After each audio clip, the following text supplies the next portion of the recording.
नमस्कार मित्रांनो, मी श्री U.D. पाटील, सहाय्यक प्राध्यापक, भूगोल विभाग, कला वाणिज्य विज्ञान महाविद्यालय पलूस आपले स्वागत करीत आहे. आपण BA भाग 2 सेमिस्टर 4 भूगोल पेपर नंबर 5 सागरशास्त्र या विषयाचा आपण अभ्यास करीत आहोत. सिलेबस ऑफ ओशनोग्राफी सागरशास्त्राचा अभ्यासक्रम इंट्रोड्यूस्ड फ्रॉम जून 2019. याचा परिचय किंवा ओळख आपल्याला जून 2019 मध्ये झालेली आहे. यामध्ये मित्रांनो 4 प्रकरणांचा अभ्यास आपल्याला करावायचा आहे. Module first introduction of oceanography, सागरशास्त्राचा परिचय किंवा ओळख, या प्रकरणाचा आपण अभ्यास पूर्ण केलेला आहे.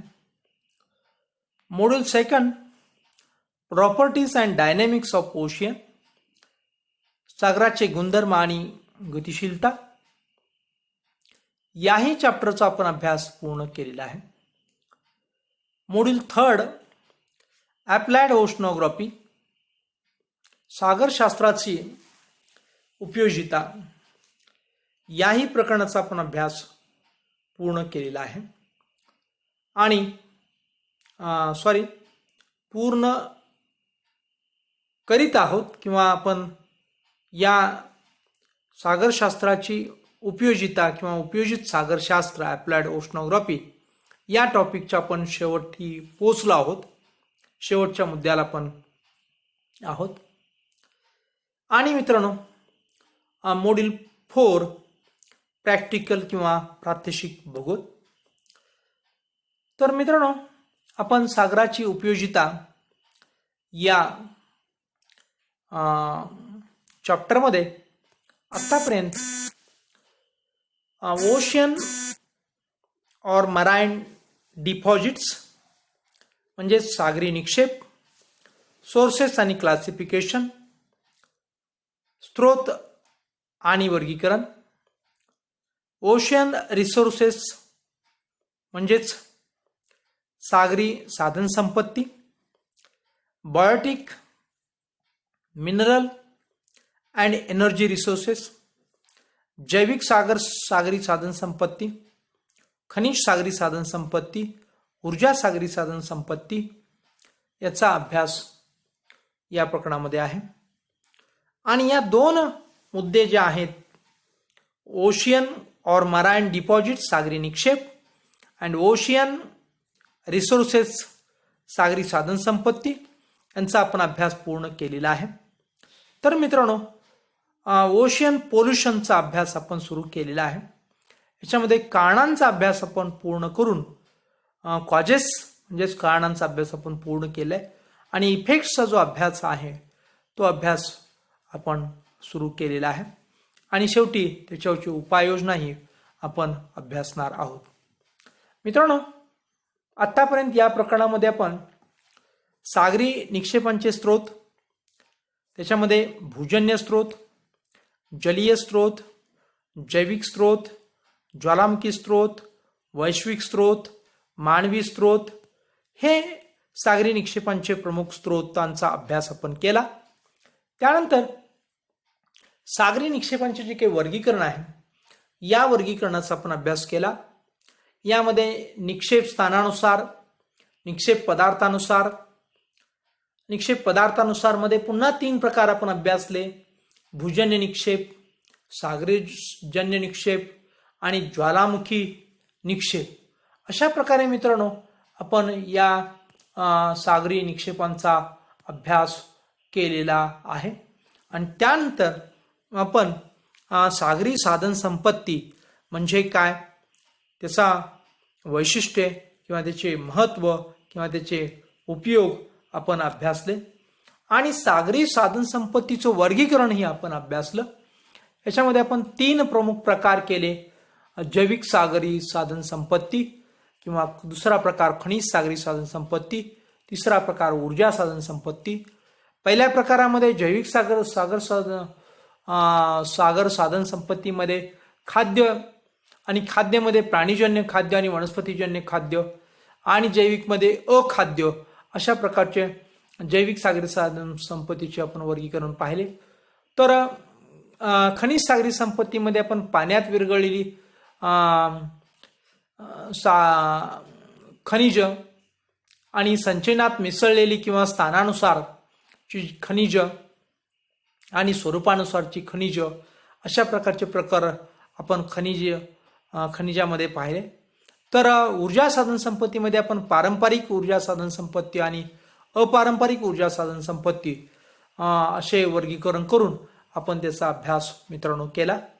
अशा प्रकारे सागरी साधन संपत्तीचा आपण व्यवस्थितरित्या अभ्यास केल्यानंतर मित्रांनो आपण एका महत्त्वाच्या शेवटच्या टप्प्यावरती पोहोचलोय आणि तो शेवटचा टप्पा म्हणजे तो आहे सागरी साधन संपत्तीचे संवर्धन व व्यवस्थापन. हे आपण अभ्यासून सागरी साधन संपत्तीचे सागरी प्रदूषण, त्यामध्ये सागराचे महत्त्व, सागरी प्रदूषणाची कारणं आपण अभ्यासली आणि पाठीमागच्या तासापासून अत्यंत महत्त्वपूर्ण मुद्दा आपण अभ्यासत आहोत तो म्हणजे सागरी प्रदूषणाचे परिणाम. आणि यामध्ये आपण महत्त्वपूर्ण 1-2 परिणामांच्या वरती भाष्य केलेलं आहे की जसं की जेव्हा सागरी पाण्याचं प्रदूषण होतं तेव्हा परिसंस्थेमध्ये बिघाड होतो आणि त्याचा परिणाम मित्रांनो सागरी पक्षी, सागरी मासे, सागरी असणारे जी काही जीवजंतू यांच्यावरती झालेला आपण पाहिलेला आहे. आणि दुसरा आपण परिणाम जो पाहिला तो म्हणजे की सागरी प्रदूषणाचा परिणाम किंवा सागर आम्लधर्म बनत जाण्याचा परिणाम असा होतो की किनारवर्ती भागात असणारे जे काही देश आहेत या देशांचा जी काही अर्थकारण आहे किंवा अर्थव्यवस्था आहे ती अर्थव्यवस्था बिघडून जाते असं चित्र आपल्याला पाहायला मिळतं. याच्यानंतरचा एक महत्त्वपूर्ण परिणाम म्हणजे मित्रांनो सागर हा निशब्द असून शांत आहे आणि मित्रांनो तो सागरात ज्या लाटा निर्माण होतात त्या ध्वनियुक्त लाटा वाऱ्यापेक्षा सागराच्या अंधाऱ्या खोलगट भागात प्रवास करतात. आणि मित्रांनो या ध्वनीच्या दळणवळणावर व्हेल, डॉल्फिन मासे व इतर सागरी जीव आपले खाद्य व जोडीदारास जलपर्यटनास अवलंबून असतात. पण मानवी निर्मिती मुळे सागरी प्रदूषणाचा आवाज वरील गोष्टीत अडथळा निर्माण करतो आणि सागरातील ध्वनिविषयक स्थितीत बदल करीत असतो ज्यामुळे सागरी जीवांना इजा पोचते.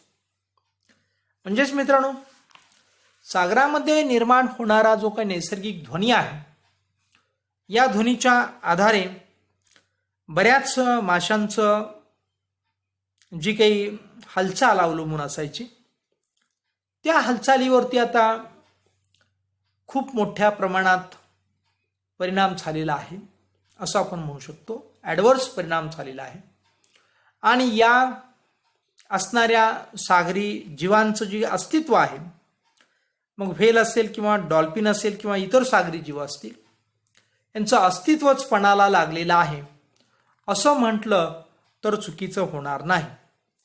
कारण मित्रांनो की हे जे काही नैसर्गिक सागरी ध्वनी आहेत या ध्वनी तरंग आहेत याच्या आधारे ते अनेक हालचाली करायचे. परंतु आज मानवनिर्मित अनेक गोष्टींच्यामुळं सागरामध्ये सुद्धा प्रचंड मोठ्या प्रमाणात ध्वनी प्रदूषण झाल्यामुळं या जीवांच्या वरती खूप मोठा त्याचा विपरीत असा परिणाम झालेला आपल्याला पाहावयास मिळतो. यानंतर मित्रांनो सागरातून संचारणाऱ्या बोटीच्या अंतर्गत रॅकेटच्या परिणामामुळे मोठ्या प्रमाणात धूर निर्माण होतो, तो समुद्राच्या सर्व भागात पसरतो. त्यामुळे सागरी जीवांच्या संवेदनविषयक गोष्टी आकुंचन पावतात. हाही अत्यंत डायरेक्ट प्राण्यांच्यावरती परिणाम करणारा असा घटक आहे किंवा परिणाम होतो. त्याचे परिणाम आपल्याला दिसून येतात की सागरामध्ये संचार करणाऱ्या बोटींच्यामुळं जलांतर्गत रॅकेटच्या परिणामामुळं त्या ठिकाणी जी काही धूर निर्माण होतात याचा सागरी जीवांच्यावरती परिणाम होतो. मित्रांनो, यानंतरचा जो परिणाम आहे तो समुद्रात बुडालेल्या वस्तूंचा ठाव ठिकाणा प्रतिध्वनीच्या साह्याने निश्चित करता येतो. त्यावेळी वापरले जाणारे सोनार या मशीनचा प्रचंड आवाज होतो. त्या उपकरणाच्या आवाजाचा समुद्रातील व्हेल माशावरती मोठा परिणाम झालेला पाहावयास मिळतो. म्हणजे मित्रांनो की अनेक ध्वनी प्रदूषणाचे जे काही सोर्सेस आहेत, सागरी लाटा या सर्व सागरी जीवांना परिचित होत्या. परंतु याशिवाय बोटीच्या अंतर्गत असणारे रॅकेटचा जो काही आवाज असायचा किंवा त्यातून जो काही धूर बाहेर पडायचा, या धुरामुळं प्राण्यांच्यावरती, सागरी जीवांच्यावरती ॲडव्हर्स इफेक्ट झालेला आपल्याला पाहावयास मिळतो. त्याचबरोबर जी काही सागरामध्ये होणारे प्रदूषण आहे, या प्रदूषणाचा सुद्धा ॲडव्हर्स इफेक्ट किंवा वाईट परिणाम सागरी जीवांच्यावरती झालेला आपल्याला पाहावयास मिळतो. अशाच प्रकारचा परिणाम सोनार नावाच्या प्रतिध्वनीच्या साह्यानं सागरातील बुडालेल्या वस्तूंचा शोध घेणारं जे काही मशीन आहे, या मशीनच्या प्रचंड आवाजामुळं होतो आणि याचाही सागरी जीवांच्यावरती परिणाम झालेला आपल्याला पाहावयास मिळतो. त्यानंतर मित्रांनो, सागर तळावर खनिज तेल व गॅसच्या साठ्याचा शोध घेण्यासाठी जहाजावर बसवलेल्या शक्तिमान एअरगनने अतिशय दाबाने हवा दर 10-12 सेकंदाला पाण्यात सोडली जाते. हे काम बरेच दिवस चालते. याचा व्हेल माशावरती परिणाम होतो. शिवाय त्याचे जीवनही धोक्यात येते. सागरात चालणाऱ्या या प्रयोगाने काही जीवजंतूंना आपले मूळ स्थान सोडून अन्यत्र जावे लागते, ज्याचा समुद्रकिनारी भागात मत्स्य व्यवसाय करणाऱ्या लोकांच्यावरती परिणाम होतो. अशा प्रकारे आपण काही परिणाम अभ्यासल्यानंतर आपण आणखीन काही परिणाम थोडक्यात पाहूया की वरील गोष्टीमुळे सागरातील खेकडे किंवा इतर प्राणी, सागरी जीव इत्यादींना इजा पोचू शकते किंवा ते मरू शकतात. सागरी आम्लीकरणाचा सागरी वनस्पतीवर परिणाम होतो. यातील काही वनस्पती औषधी म्हणून वापरल्या जातात, यांचंही अस्तित्व धोक्यात येतं. याशिवाय सागरी आम्लीकरणाचा माशांच्या खाद्य वनस्पतीवर देखील परिणाम होतो. त्यामुळे सागरी जीवजंतूंचे प्रमाण घटते. अशा प्रकारे मित्रांनो, सागरी प्रदूषणाचे जे काही परिणाम आहेत, हे परिणाम आपण या ठिकाणी पाहिलेले आहेत. अप्रत्यक्ष परिणाम सुद्धा मोठ्या प्रमाणावर घडतात. जसं की मित्रांनो की आपण काही कारणांच्या अनुषंगानं परिणामावरती आपण प्रकाश टाकायचा म्हटलं तर उदाहरणार्थ खनिज तेल पाण्यात मिसळणे. खनिज तेलाचं जेव्हा पाण्यामध्ये मिसळलं जातं तेव्हा प्रत्यक्ष हे पाणी आणि खनिज तेल एकजीव होत नसतात.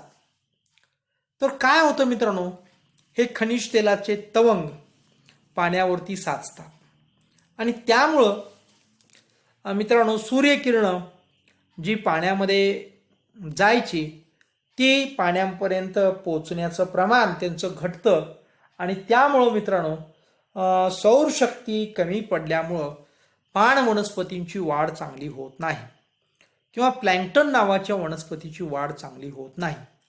आणि या वनस्पतीची वाढ चांगली न झाल्यामुळं की जे काही जलचर पाणी आहे त्याच्यामध्ये मासेही आहेत, या माशांच्यावरती त्याचा विपरीत परिणाम होतो आणि माशांची वाढ जी आहे किंवा माशांची जी काही पैदास आहे या पैदाशीवरती त्याचा परिणाम झालेला आपल्याला पाहावयास मिळतो. अशा प्रकारे आपण खनिज तेल जेव्हा पाण्यात मिसळतो आणि त्याचा परिणाम इथं आपण लक्षात घेणं आवश्यक आहे. याशिवाय मित्रांनो किरणोत्सर्गी जी काही धूळ आहे ही धूळ सुद्धा प्राण्यांचं जी काही सागरी जीवांचं किंवा सागरी प्राण्यांचं जे काही अस्तित्व आहे या अस्तित्वाचा प्रश्न निर्माण करून जाते.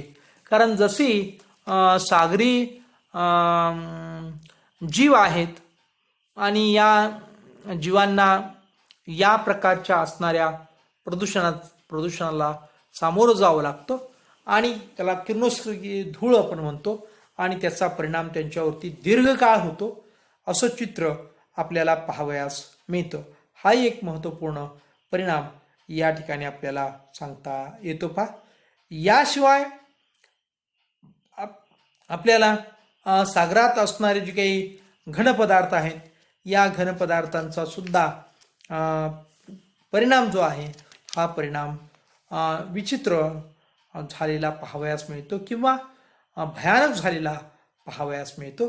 कारण हे जे काही घनपदार्थ आहेत हे कायमस्वरूपी सागरामध्ये असतात आणि त्या ठिकाणच्या असणाऱ्या परिसंस्थेला ते बाधा ठरतात. यानंतर सागरी प्रदूषण नियंत्रणाचे उपाय पद्धती व सागर संवर्धन. मित्रांनो सागराचे पाणी वेगवेगळ्या कारणांनी प्रदूषित होत असलेलं आपण पाहिलेलं आहे. हे पाणी प्रदूषण सागरी वनस्पती, जलचर प्राणी तसेच मानवाच्या दृष्टीने हानिकारक आहे. यासाठी समुद्र व महासागराचे पाणी स्वच्छ राहील याकरिता परिणामकारक पावले उचलली पाहिजेत. त्यासाठी योग्य उपाय योजले पाहिजेत. सागरी प्रदूषण नियंत्रणाचे काही उपाय आपण या ठिकाणी पाहूया. मानवी वस्त्यातून समुद्र व महासागरात विसर्जित केले जाणारे सांडपाणी, मैला, टाकाऊ पदार्थ, प्लास्टिक साहित्य, केर कचरा इत्यादीवरती कडक निर्बंध असले पाहिजेत. हे पूर्णपणे शक्य नाही तरी त्याचे प्रमाण कमी करण्याचा प्रयत्न झाला पाहिजे आणि अशा प्रकारचे जे कडक कायदे आपण केले तर निश्चितपणे याला थोडासा आळा बसू शकतो. जे कारखाने सागरी प्रदूषण घडवून आणतात त्यांच्यावर कडक कारवाई झाली पाहिजे. या प्रकारे सागरी प्रदूषण होऊ नये म्हणून कारखान्यातील दूषित पदार्थाच्या विसर्जनाची योग्य पद्धतीने विल्हेवाट लावण्यासाठी वेगळे उपाय योजना केली पाहिजे. हा सुद्धा एक अत्यंत चांगला उपाय आपल्याला या ठिकाणी पाहायला मिळतो. तेलविहिरी व तेलवाहू जहाजातील तेल समुद्राच्या पाण्यात मिसळणार नाही याबाबत दक्षता घेतली पाहिजे. त्याचप्रमाणे टँकर स्वच्छ करताना त्यातील दूषित पदार्थ समुद्रात न टाकता त्यांची वेगळ्या प्रकारे विल्हेवाट लावली पाहिजे. सागरी ध्वनी प्रदूषणानेही आपल्याला खूप असं सागरी परिसंस्थेवरती परिणाम झालेला पाहावयास मिळतो. म्हणून अशा प्रकारचं जे काही प्रदूषण आहे ते प्रदूषण थांबणे जरुरीचे आहे. त्यासाठी सुद्धा उपाययोजना केल्या पाहिजेत. सागरांचे प्रदूषण थांबविण्यासाठी आंतरराष्ट्रीय कायदे करून सर्व देशांनी त्यांची काटेकोर अंमलबजावणी करायला हवी. सागरी पर्यटन करणाऱ्या पर्यटकात समुद्राविषयी जागृती निर्माण केली पाहिजे. सागरी प्रदूषणाने माशांचे जीवित धोक्यात आले आहे. विशेषतः बालीला फेल, ब्ल्यू फेल, हम्बॅक फेल यांचे यांचे अस्तित्व धोक्यात आले आहे. म्हणून त्यांच्या संरक्षणासाठी व वाढीसाठी प्रयत्न करणे गरजेचे आहे. ग्रेट ब्रिटन, नॉर्वे, नेदरलँड इत्यादी देशांनी यासाठी पावले उचलली आहेत. सागरी पर्यावरणावर नव्याने संशोधन झाले पाहिजे. त्यासाठी सागरी जीवशास्त्राच्या अध्ययनावरती भर दिला पाहिजे. सागरी प्रदूषण विरहित सागराला प्रदूषणमुक्त करण्यासाठी सागर प्रदूषण विरहित काही योजना किंवा विरहित ठेवण्याकरिता काही योजना आखणं हे अत्यंत गरजेचं आहे. आणि या दृष्टिकोनातून आंतरराष्ट्रीय व्यासपीठावरती याची चर्चा होणं आणि याची अंमलबजावणी होणं अत्यंत आवश्यक आहे. सर्व देशांनी शाळा व महाविद्यालयातून सागरशास्त्राचा अभ्यास विद्यार्थ्यांना कंपल्सरी केला पाहिजे. अशा प्रकारे मित्रांनो सागरी प्रदूषण नियंत्रणाचे जे काही उपाय आहेत व उपाय पद्धती व सागर संवर्धन याविषयीची आपण माहिती पाहिल्यानंतर सागरी प्रदूषण हा जो काही मुद्दा आहे हा मुद्दा या ठिकाणी संपतो. अशा प्रकारे या प्रकरणातील 3 प्रमुख मुद्दे आपण अभ्यासले. त्यामध्ये पहिला मुद्दा होता तो म्हणजे सागरी निक्षेप, दुसरा होता तो म्हणजे सागरी साधन संपत्ती आणि तिसरा होता तो म्हणजे सागरी प्रदूषण. या तिन्ही मुद्द्यांचा आपण या ठिकाणी मित्रांनो व्यवस्थितरित्या अभ्यास केलेला आहे. आणि हे जे काही आपलं तिसरं प्रकरण आहे ॲप्लाइड ओशनोग्राफी म्हणजे सागराची उपयोजिता किंवा उपयोजित सागरशास्त्र हा जो काही आपला टॉपिक आहे हा टॉपिक या ठिकाणी मित्रांनो संपलेला आहे असं मी घोषित करतो. आणि या ठिकाणी वेळ ही आपली संपलेली आहे. तेव्हा आपण मित्रांनो या ठिकाणी थांबूया. धन्यवाद.